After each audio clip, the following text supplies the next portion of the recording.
Abramos nuestra Biblia, por favor, en Mateo capítulo 26, versos 57 al 68.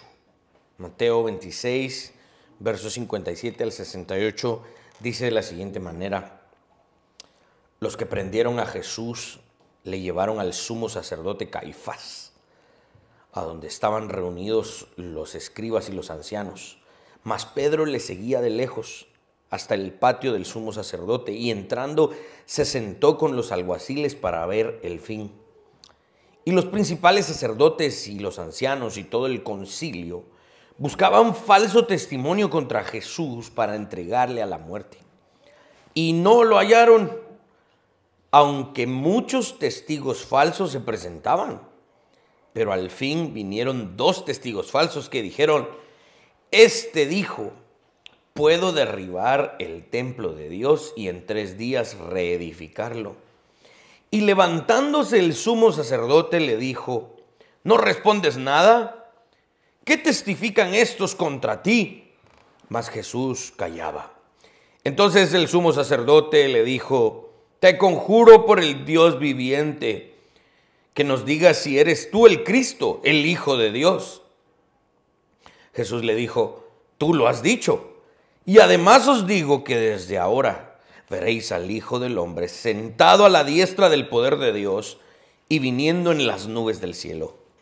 Entonces el sumo sacerdote rasgó sus vestiduras diciendo: ha blasfemado. ¿Qué más necesidad tenemos de testigos? He aquí, ahora mismo habéis oído su blasfemia. ¿Qué os parece? Respondiendo ellos dijeron: es reo de muerte. Entonces le escupieron en el rostro y le dieron de puñetazos, y otros le abofeteaban diciendo: profetízanos, Cristo, ¿quién es el que te golpeó? Oremos. Padre, en esta mañana de nuevo nos reunimos en esta convocatoria semanal para cumplir, Señor, con lo que tú has demandado en tu palabra, en el 4º mandamiento, y para cumplir, Señor, con nuestro deseo de glorificarte y exaltarte, ese deseo que tú has puesto en nosotros. Te ruego que en este momento nuestra mente y nuestro corazón estén receptivos a tu palabra, a lo que hemos de reflexionar. Y te pido que tengas misericordia especialmente de mí para poder exponer lo que en tu palabra se ha revelado. En el nombre de Jesús. Amén y amén. Bueno, solo este pasaje de verdad tiene muchísimas cosas que necesitamos entender, y fui haciendo básicamente un resumen de lo que podemos hablar de esto, porque es de verdad una escena muy importante y que tiene muchísimo significado en la historia de la redención, obviamente, y muchísimo significado vigente también para nosotros y para el mundo. Este relato es parte del cumplimiento de la profecía de Isaías 53. ¿Se recuerdan aquella profecía que decía que le despreciamos, que no le estimamos como valioso? Esa profecía de Isaías 53, Mateo está relatando el desprecio que los judíos mostraron por Jesús en este juicio. De hecho, en este falso juicio. Jesús no fue estimado a los ojos de los judíos, ni abrió su boca a él para vociferar e imponerse. Al contrario, cayó cuando le estaban levantando falso testimonio.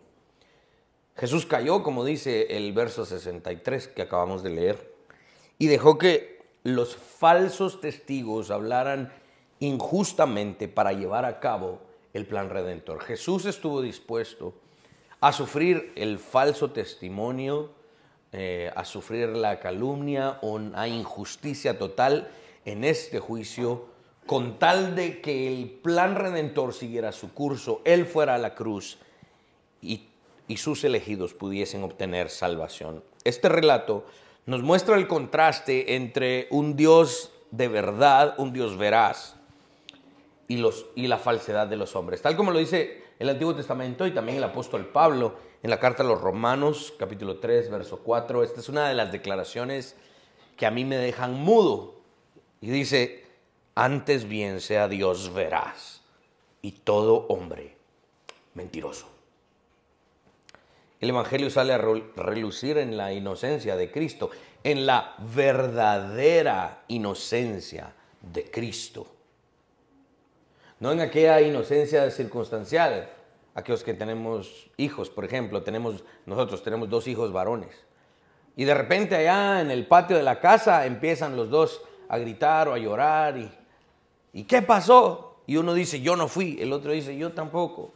Ah, qué casualidad que los dos son inocentes. Y cuando uno indaga, sí encuentra un culpable y un inocente. Y esa es una inocencia circunstancial, porque tampoco es un pan de Dios el niño, ¿verdad? El que es inocente también tiene culpa. Más de algo hizo, lo sabemos. Pero aquí sí estamos hablando de una víctima total y absolutamente inocente. Mateo y los demás evangelistas dejan esto en claro. No hubo un cargo realmente fuerte y sustentable para hacerle un juicio a Jesús. Y de todas maneras lo condenaron. Aquí resalta el Evangelio en la inocencia de Cristo, sobrepasando la culpabilidad de los hombres. Esto claramente está en los otros 3 evangelios, en los capítulos que ya hemos mencionado, Marcos 14, Lucas 22 y Juan 18. Ok. Mateo está relatando acá en el capítulo 26, en estos versos, lo que nosotros a la hora de armonizar los evangelios veríamos como la segunda audiencia. ¿Por qué? Porque la primera audiencia que Jesús tuvo no fue en la casa de Caifás, sino fue en la casa de otro hombre que se llamaba Anás, quien era el suegro de Caifás. Imagínense qué familia, ¿va? Una familia de esas alegres. Juan relata que primero lo llevaron a esta casa, a la casa del suegro de Caifás. Veamos el pasaje de Juan 18, versos 12 al 13. Dice, entonces la compañía de soldados, el tribuno y los alguaciles de los judíos, prendieron a Jesús y le ataron y le llevaron primeramente a Anás, porque era suegro de Caifás, que era sumo sacerdote aquel año. En ese primer interrogatorio le preguntaron a Jesús sobre sus discípulos, sobre su doctrina, y lo abofetearon, le empezaron a hacer violencia. Quiero resaltar esos puntos porque vamos a hablar de algunos puntos contextuales bien importantes acá. Debido a que Juan nos está mostrando, si siguiéramos la lectura del capítulo 18 de Juan, que al igual que en el segundo interrogatorio, que es el que estamos hoy estudiando en Mateo capítulo 26, este es un punto importante, no tenían cargos en contra de Jesús, no tenían acusaciones. Entonces, Anás y Caifás, los que le estaban interrogando a Jesús, le estaban de hacer preguntas y lo estaban presionando porque tal vez Jesús decía algo y de eso que decía tal vez podían formular un cargo. Esta es la misma treta, el mismo engaño que utilizaron durante los 3 años anteriores todas las sectas judías. Iban a debatir con Jesús para ver si él decía algo en lo cual lo podían agarrar y después lo podían culpar. Este es el mismo modus operandi, es la misma forma de operar durante estos años. Pero obviamente Jesús no dijo nada en lo cual de ellos pudieran realmente acusarlo de un crimen. No les quedó de otra más que torcer, distorsionar sus palabras. ¿No han visto esos videos que a veces arreglan en YouTube? Que agarran a alguien famoso y dicen, vamos a ver la peor entrevista de este. Entonces toman una entrevista normal que hicieron en algún lado, pero la van cortando y la van acomodando para que diga cosas. Entonces es una forma de chiste, ¿no? Pero hasta cierto punto hay que tener cuidado porque uno de los que le hicieron esta broma dice, uy, hay que tener cuidado porque eso se mira muy real. Y yo no dije eso. torcieron mis palabras. Eso fue exactamente lo que estos judíos hicieron con Jesús. Ahora, quiero analizar algunos puntos contextuales para que ustedes vean que no es solo por decirlo, no es solo porque los cristianos asumimos que Jesús es inocente y cualquier cosa que se diga en contra de él no la creemos. Vamos al contexto, y por eso es importante hacer un estudio detallado. Se supone que estos líderes judíos eran los garantes de la justicia civil revelada en el Antiguo Testamento. Ellos eran los garantes, en alguna medida, ellos eran partidos políticos del judaísmo, ¿sí? Recordemos que la idea de la religión y lo civil estaba entrelazada de alguna manera, y ellos mismos eran gobernantes religiosos y al mismo tiempo gobernantes civiles. Estos eran los garantes de la justicia bíblica y estaban arrestando a un hombre sin tener ni siquiera acusación formal. Este juicio estaba lleno de ilegalidades, no solo en cuanto a la justicia bíblica, vamos a ver eso en un momento, sino a todas las reglas que ellos se habían inventado para juzgar a una persona, ¿sí? Ellos mismos violaron varios de sus propios estándares a la hora de hacer juicio. Veamos, de acuerdo con las prácticas de estas sectas judías, era ilegal, ¿sabían ustedes? Era ilegal hacer un juicio durante la noche. No se podía hacer juicio sobre la noche.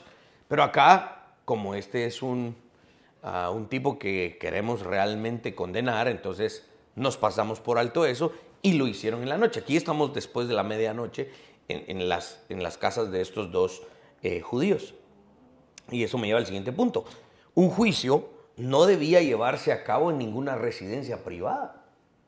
Los juicios debían hacerse en lugares públicos, en sinagogas o en otros lugares, pero no podía llevarse a cabo en una residencia privada. Y aquí se está registrando que primero lo llevaron a la casa de Anás y después a la casa de Caifás, ¿verdad? Arreglaron ahí el patio, qué sé yo, un lugar, y en una residencia privada, otra vez transgrediendo sus propias reglas, ellos no les importó porque tenían ya el deseo que los mataba por dentro de querer condenar a este Jesús.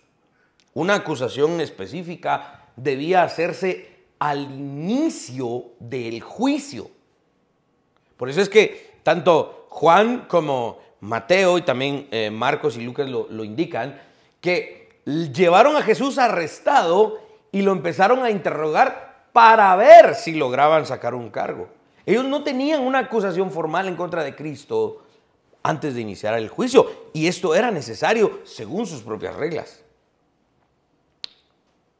No se debía hacer violencia a ningún acusado, sino hasta establecer sentencia. Como Jesús no respondía, como Jesús no les siguió el hilo, lo empezaron a bofetear. Estaban transgrediendo sus propios principios. Se necesitaba y era prioridad tener testigos que el acusado pudiese presentar en su defensa. En ninguna latitud de este juicio se encontró que hubo un testigo a favor de Cristo. No le permitieron presentar defensa. Ningún juicio que buscara la pena de muerte de un acusado debiese durar menos de 3 días. Si alguien estaba acusando a alguien para que lo condenaran a muerte, ese juicio no podía durar menos de 3 días. ¿Cuánto duró este juicio? Unas cuantas horas en la madrugada, y de una vez lo condenaron. De hecho, debía darse un día a los jueces y que estos ayunaran para reflexionar y pensar bien su veredicto. Y por eso es que los juicios de pena de muerte no se podían hacer durante la semana de la Pascua, porque en la Pascua tenían que comer lo que estaba decretado en el rito. Pero otra vez no les importó. ¿Sí? Se cree que hubo muchísimas reglas más que los líderes judíos quebrantaron con tal de condenar a Jesús a muerte lo antes posible, durante la noche. ¿Por qué? Porque si las multitudes se daban cuenta, podían echárselas en contra.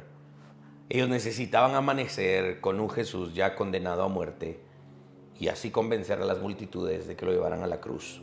Exactamente lo que hicieron. La pregunta es, ¿los líderes judíos violaron sus propias leyes y también la ley bíblica? Claramente.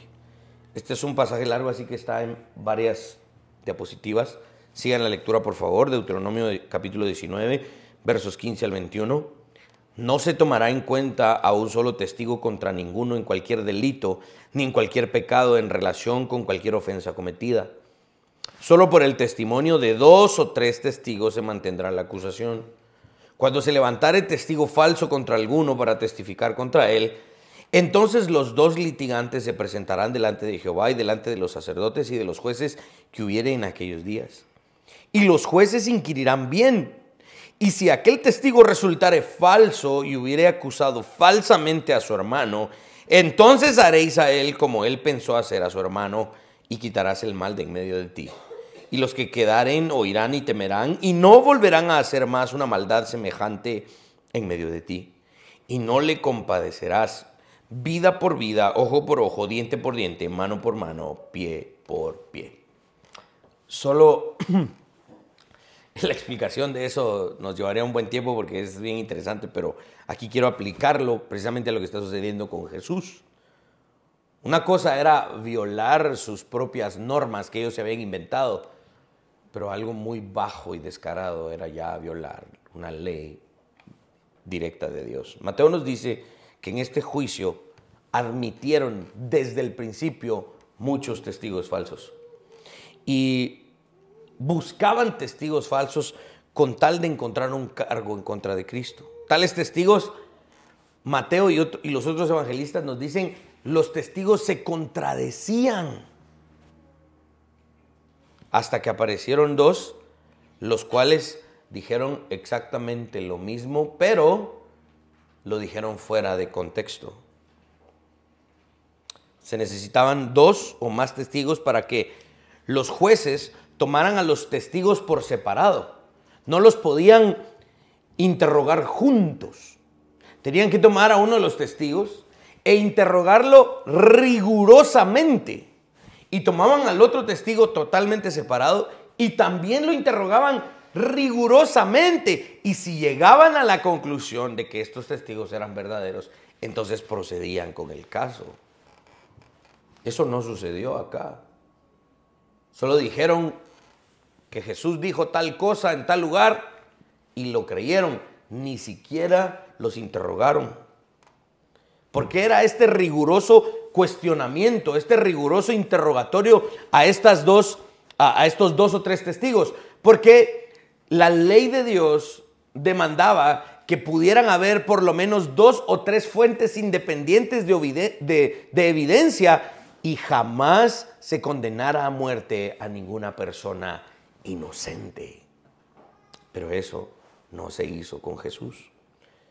Este juicio no solo fue una transgresión de esta ley establecida en Deuteronomio 19, también es una transgresión a lo que está registrado en los 10 mandamientos. Específicamente el noveno mandamiento, no levantarás falso testimonio. Terminaron acusando a Jesús a partir de una distorsión de sus declaraciones. Jesús dijo esto, Juan 2, capítulo 19 al 21 lo registra. Respondió Jesús y les dijo, destruid este templo y en 3 días lo levantaré. Dijeron luego los judíos, en 46 años fue edificado este templo y tú en 3 días lo levantarás. Vean el verso 21 porque es la clave. Mas él hablaba del templo de su cuerpo. Claramente esta es una acusación, es un falso testimonio. ¿Por qué? Porque Jesús no estaba diciendo que iba a destruir el templo en 3 días, el templo físico. Él estaba hablando de su muerte y los 3 días que estuvo en la tumba y estaba hablando de su resurrección. La distorsión de esas palabras fueron las que tomaron los judíos para acusar a Jesús. Aún así, cuando distorsionaron las palabras de Jesús, Jesús cayó. Tal como lo hacían todos aquellos corderitos durante siglos en el ritual de la Pascua en Israel. El corderito no alegaba, no se oponía, hasta pareciera que iba voluntariamente al matadero y no decía nada. Exactamente eso fue lo que Jesús hizo. Ya frustrado, Caifás se levanta y cuestiona la deidad de Jesús. En el verso 63 dice: te conjuro por el Dios viviente que nos digas si eres tú el Cristo, el Hijo de Dios. Y Jesús responde de una manera contundente. Algunos creen que Jesús respondió de una manera vaga, o no, es que tal vez Jesús no quiso decir esto. Bueno, de nuevo vamos a que la Biblia interprete la Biblia. Varias veces durante su ministerio Jesús respondía de esta forma, afirmando que Él era el Mesías, Él era el Hijo de Dios, y Él mismo había dicho: antes de Abraham, yo soy. Jesús estaba diciendo plenamente, sin ningún modo de querer engañar a nadie. Jesús estaba diciendo de manera clara: yo soy Dios, yo soy el Hijo de Dios. Ahora, Jesús no se queda ahí, sino que Jesús agrega algo importante. Jesús agrega en armonía total con el discurso del Monte de los Olivos que ya estudiamos hace unas semanas en Mateo capítulo 24 y 25. Jesús dice lo siguiente en el verso 64. Y además os digo, no solo les digo que yo soy Dios, no solo les digo que yo soy el Hijo de Dios, también les digo que desde ahora veréis al Hijo del Hombre sentado a la diestra del poder de Dios y viniendo en las nubes del cielo. ¿Cómo reaccionaron los líderes judíos? Rasgaron sus vestiduras. Solo porque este saco es caro, si no me lo rasgo ahorita, para que ustedes entiendan entiendan la intensidad. Ahora, ¿por qué los líderes judíos rasgaron sus vestiduras con esto? Bueno, por dos razones. Primero, porque Jesús está diciendo: yo soy Dios. Y para ellos eso es blasfemia. Aunque, técnicamente, si nos fuéramos a la tecnicalidad, Jesús nunca pronunció el nombre Yahvé o Dios. Entonces, según las leyes de esas sectas judías, se tenía que pronunciar el nombre santo de Dios para poderlo acusar formalmente de blasfemia. Aunque no lo hizo, pero obviamente lo dijo de manera clara, ¿no? ¿Verdad? O sea, Jesús lo dijo en otras palabras, pero su implicación es clara, ¿sí? Cuando yo le digo a mi esposa: ¿estás enojada? No, es claro. Ella me está diciendo lo contrario, pero sí está enojada. O sea, le decimos de otras palabras, pero la implicación es clara, ¿sí? Jesús está diciendo: sí, yo soy Dios. Pero la otra razón es porque, tal como lo estudiamos en Mateo capítulo 24, en el Sermón del Monte de los Olivos, Jesús está haciendo referencia a una figura común en los escritos de los profetas. Varias veces los profetas hablan de Dios viniendo en juicio sobre naciones rebeldes que se oponían a su gobierno. Varias veces Isaías capítulo 13, Isaías 39, Ezequiel, Jeremías. Jehová viene en las nubes, sobre las nubes, y trae juicio sobre una nación rebelde. Los líderes judíos entendían ese lenguaje. Jesús estaba diciendo: señores judíos, sí, yo soy el Hijo de Dios, y les advierto, yo en las nubes vengo sobre ustedes para traer juicio por lo que han hecho y lo que me están haciendo. Rasgaron sus vestiduras porque entonces, de acuerdo a lo que Jesús estaba diciendo, ellos se habían convertido en una nación pagana que estaba en el blanco de la ira de Dios. Y es exactamente lo que estudiamos en Mateo 24, cuando hablamos de la gran tribulación. El blanco de la ira de Dios era la Jerusalén apóstata del primer siglo. Estos líderes judíos que estaban violando plenamente la ley de Dios, escuchen esta ironía, para condenar a Dios mismo. ¿Ven por qué estos líderes judíos merecían una destrucción tan severa como la que se registra en el 70 después de Cristo? Porque están usando la ley de Dios para condenar a Dios. Ellos merecían que Jesús viniera en las nubes del cielo para destruirlos. Ese crudo e injusto juicio que le están haciendo a Jesús termina de la siguiente manera, versos 66 y 67. ¿Qué os parece? Respondiendo ellos, dijeron, es reo de muerte.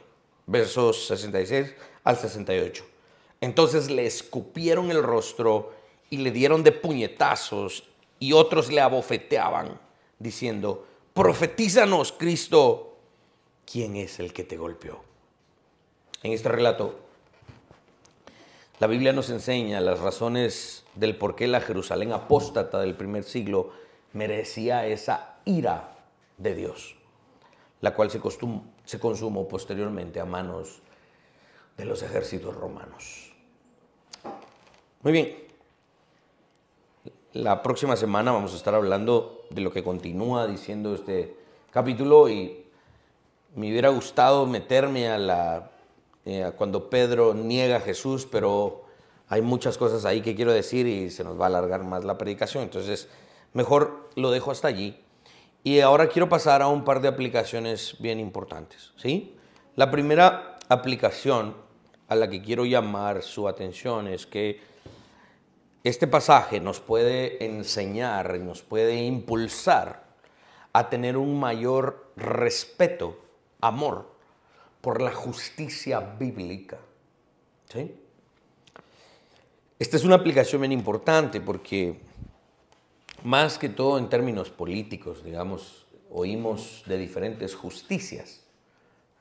Por ejemplo, ahorita en unas semanas, bueno, no nos engañemos, en unos meses voy a entrar, porque no he terminado el tema que estamos haciendo en el podcast de Credo, pero en unos meses vamos a entrar en un tema que se conoce como la famosa justicia social, ¿sí? Y esa justicia social hay que interpretarla correctamente, con lentes bíblicos, porque no necesariamente es justicia social. De hecho, no tiene nada de justicia y realmente de social tampoco. Es un problema bien grande. Pero aquí quiero ser bien enfático cuando hablo de la justicia bíblica, ¿sí? La justicia bíblica, la justicia es un atributo perfecto de Dios, ¿sí? Es un atributo que en alguna medida Él comunica con nosotros y que debemos aprender a cómo practicar la justicia verdaderamente bíblica. Amar a Dios y amar al prójimo es uno de los objetivos de la justicia bíblica, algo que los líderes judíos aquí no estaban haciendo. No hay otra justicia que sea realmente satisfactoria para el ser humano, sino es la justicia bíblica.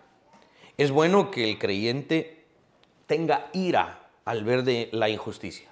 De hecho, es santo para nosotros, es algo bueno que cada vez que veamos una injusticia nos airemos, nos enojemos. Un comentarista sobre uno de los profetas del Antiguo Testamento, creo que es sobre el libro de Nahum, el comentarista decía, si hay un creyente que no se enfurece por la injusticia, realmente no es creyente, realmente no sabe amar, porque es necesario entender que si somos personas de verdad y amamos la justicia de Dios, cada vez que vemos una injusticia, debemos airarnos. Es una respuesta bíblica nuestra ira a aquello que es injusto.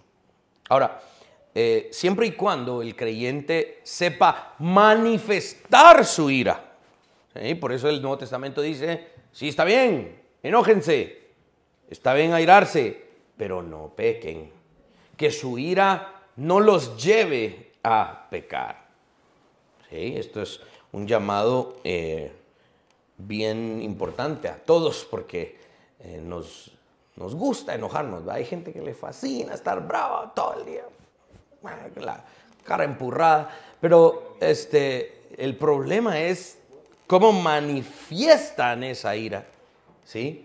A la hora de manifestar esa ira pueden caer en un pecado muy severo, y esto hay que tener cuidado. Ahora, recordemos que Jesús sufrió una muy grande injusticia en este juicio, o en esta serie de audiencias, porque todavía nos falta ver cuando va con Pilato y Pilato lo manda con Herodes, Herodes lo manda de vuelta con Pilato y todo el drama. Jesús sufre toda esta injusticia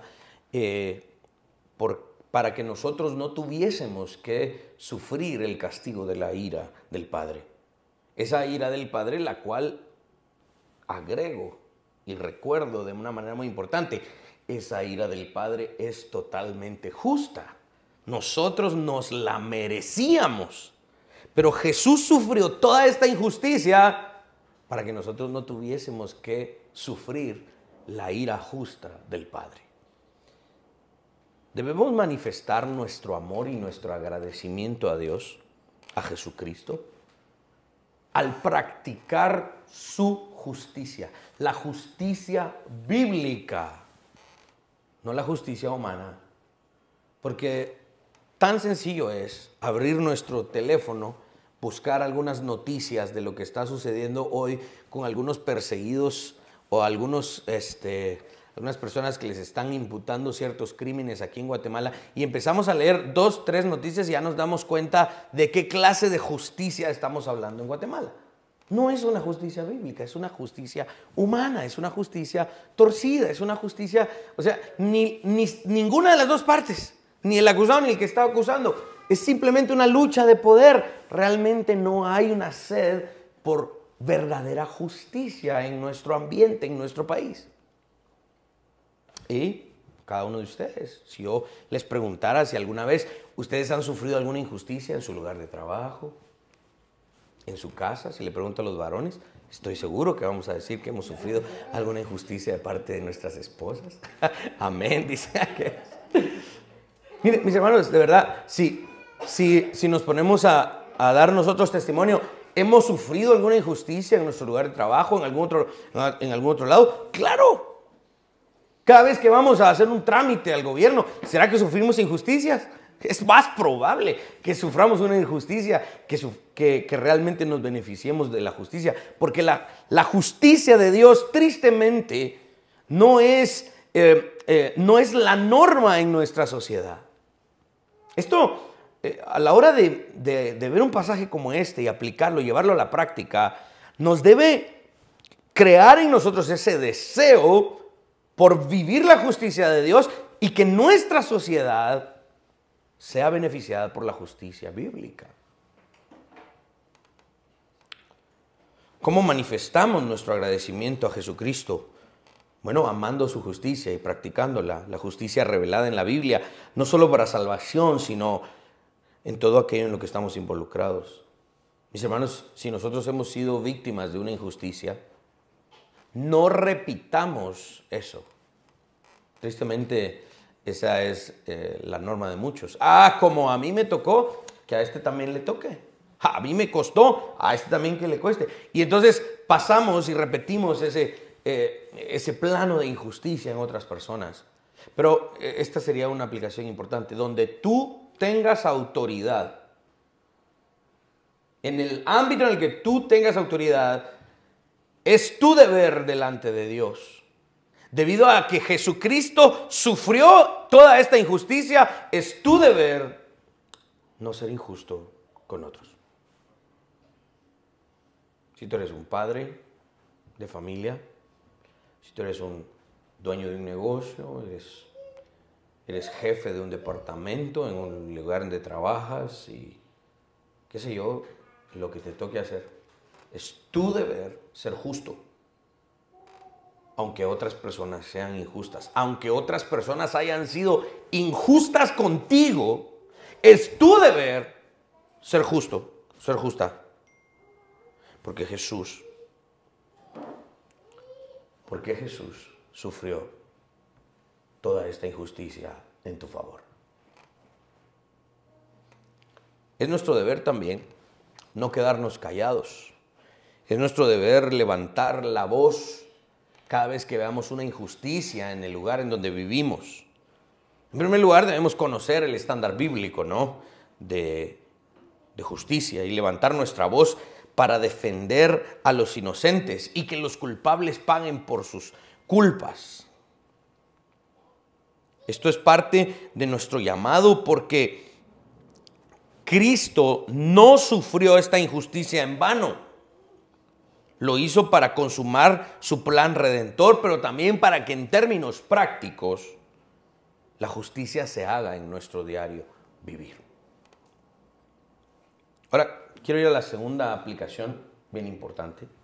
Mis hermanos, hay que recordar la seriedad de levantar falso testimonio. Yo no quiero ni imaginarme cuando esos dos tipos que dijeron, Jesús dijo que iba a destruir el templo en 3 días y después lo iba...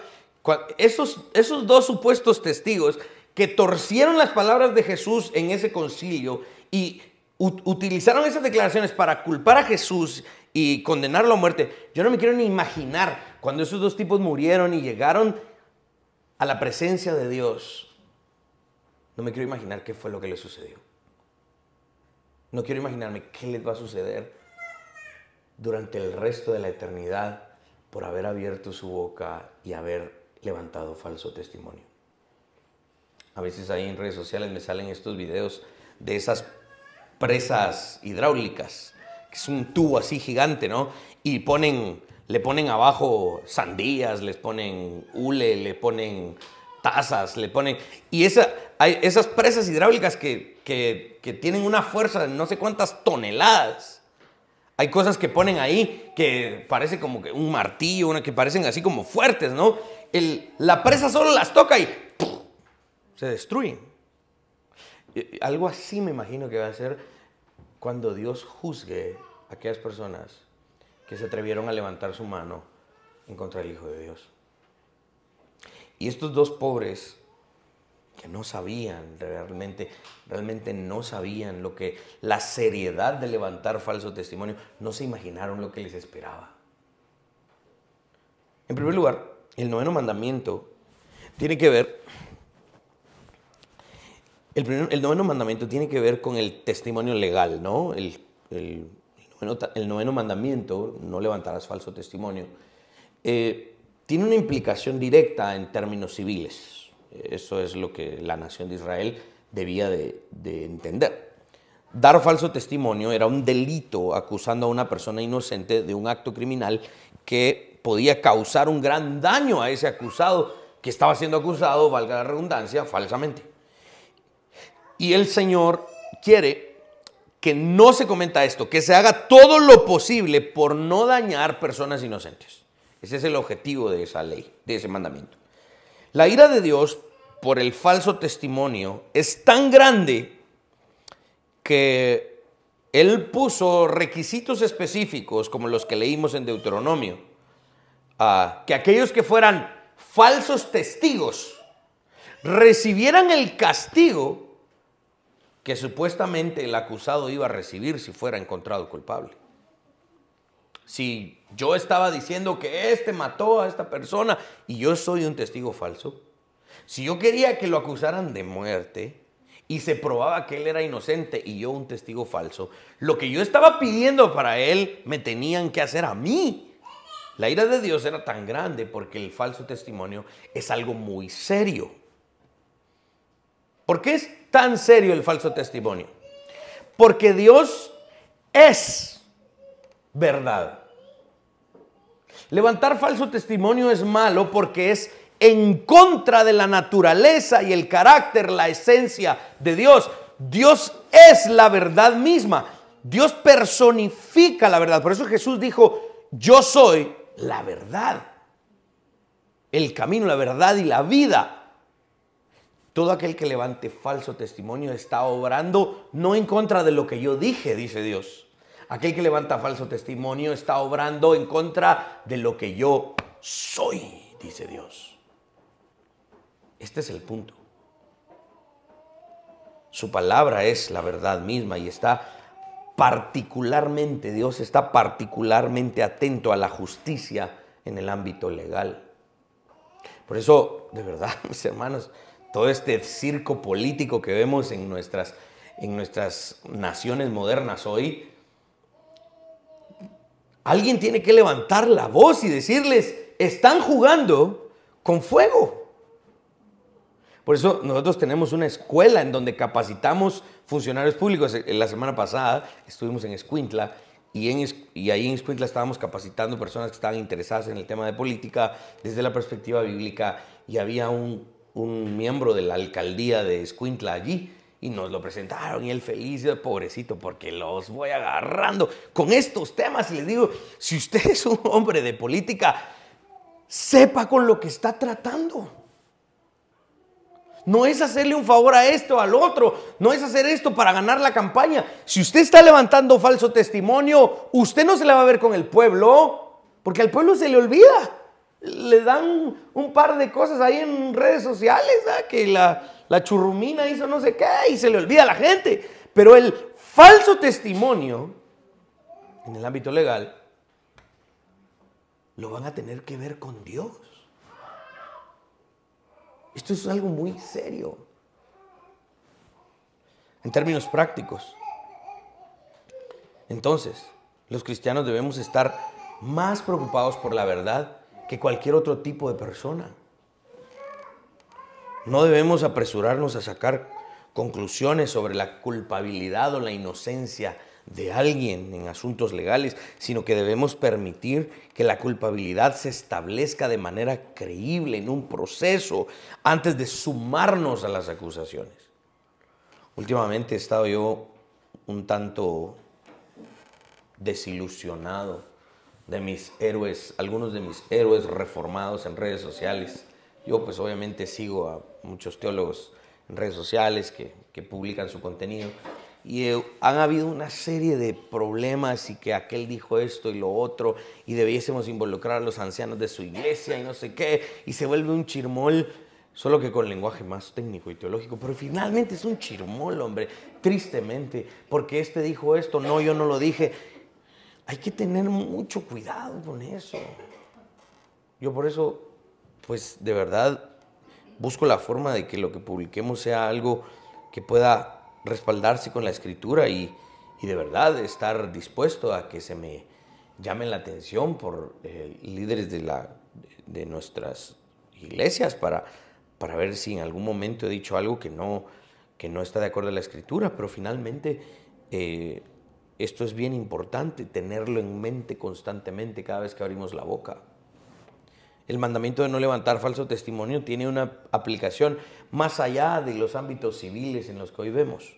Tiene implicaciones para la veracidad de nuestro lenguaje en general, mis hermanos. Aquí voy tal vez a una aplicación más importante para nosotros, con particular importancia, ¿no?, en los asuntos del chisme, de la calumnia, hoy no vino el muchacho, de plano que no, hay que tener cuidado.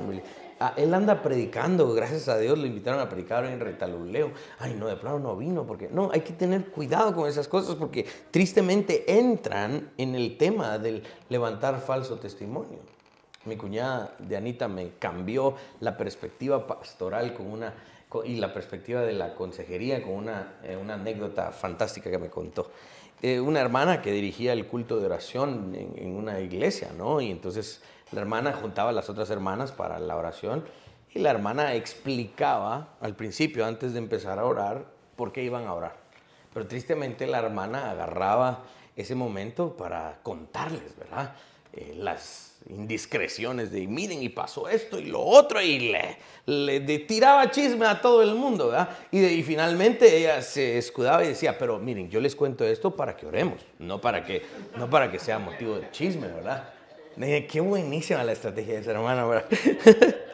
para chismear santamente. Pero tenemos que tener mucho cuidado, mis hermanos, porque toda esa interacción que hacemos con nuestra lengua, hay todo un capítulo dedicado a eso en la carta de Santiago, porque es un órgano tan pequeño en la lengua, pero es como un fósforo que puede incendiar un bosque gigante si no sabemos controlarlo, porque estamos de verdad expuestos a levantar falso testimonio en conversaciones simples que podamos tener con otro hermano, con otra hermana. Sí, a veces acusamos a las hermanas, pero no nos hagamos los santos, los hombres también hemos caído en esto, tenemos que tener mucho cuidado con esto. Al igual que en el testimonio legal, levantar falso testimonio también puede causar gran daño cuando difundimos chismes y otras cosas que injustamente decimos en contra de amigos, familiares, conocidos, que cuestionan el carácter y la reputación de otras personas. El chisme y la calumnia son tan malos que Pablo incluye eso, el chisme y la calumnia, en Romanos capítulo 1, en el listado de transgresiones que merecen la ira de Dios. Así que no digamos en nuestra mente, no, bueno, es que yo dije tal cosa, tal vez me equivoqué, pero yo no soy como esos políticos que salen. No, este es el punto, somos igual de pecadores. Si no consideramos que el falso testimonio es algo muy serio. Ninguno de nosotros es inocente en cuanto respecta al noveno mandamiento. Lo que dice el Salmo 116, verso 11, todos los hombres son mentirosos. Amén, dicen las hermanas. No, pero aquí incluye los seres humanos, los hombres y las mujeres. Todos somos mentirosos. ¿Vieron el texto que les leí de Romanos 3? Sea hallado Dios veraz y toda persona, todo ser humano, mentiroso. No es que digamos mentiras a cada momento, porque yo no ando mintiendo a cada rato. Pero el punto de estos versos es que en algún momento hemos transgredido este mandamiento.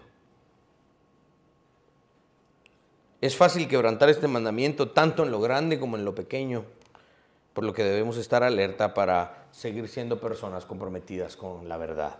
Muchos de nosotros pensamos que hemos cumplido con el noveno mandamiento cuando en realidad hemos sido culpables de esto, a puerta cerrada. Si en algún momento, mis hermanos, hemos sido culpables, arrepintámonos, porque esta es la aplicación que hoy quiero traer. Levantar falso testimonio es algo muy serio, ¿sí? Si eres culpable, debes arrepentirte de esto y pedir ayuda al Señor para dar muerte a ese pecado en tu vida y que tengamos cuidado de no volver a caer en él. Ahora, por el otro lado, si en algún momento tú has sido víctima de un falso testimonio, si alguien te ha difamado, si alguien ha dañado tu reputación, si alguien te ha levantado un falso testimonio y ha dicho cosas en contra tuya que no son ciertas, tienes que recordar algunos pasos importantes. Número uno, recordar que Cristo, quien fue una víctima realmente inocente, el único que merecía que no le levantaran falso testimonio, Él lo soportó calladamente el vituperio, Él soportó calladamente el que le levantaran falso testimonio, y llegó el momento en que Dios lo reivindicó a la vista de toda la humanidad, de la historia, del mundo y de sus acusadores. Cristo fue reivindicado como el rey, como el siervo sufriente, que nunca cometió nada ilegal para merecer ese trato, y Él fue reivindicado. Recuerda eso, si tú en algún momento has sido víctima de falso testimonio, recuerda que Jesús soportó esto. Y llegó el momento en el que Jesús fue reivindicado. Y si tú eres un hijo de Dios, llegará el momento en que Dios te reivindique. Tienes que soportarlo con paciencia, buscar justicia con paciencia, pero no buscar venganza con tus propias manos. ¿Por qué? Porque Dios es el que trae la venganza. Dejad que Dios pague, dé el pago justo a aquellos que están levantando falso testimonio. Y si eres paciente, llegará el momento en el que serás reivindicado. Amén. Pongámonos de pie, mis hermanos.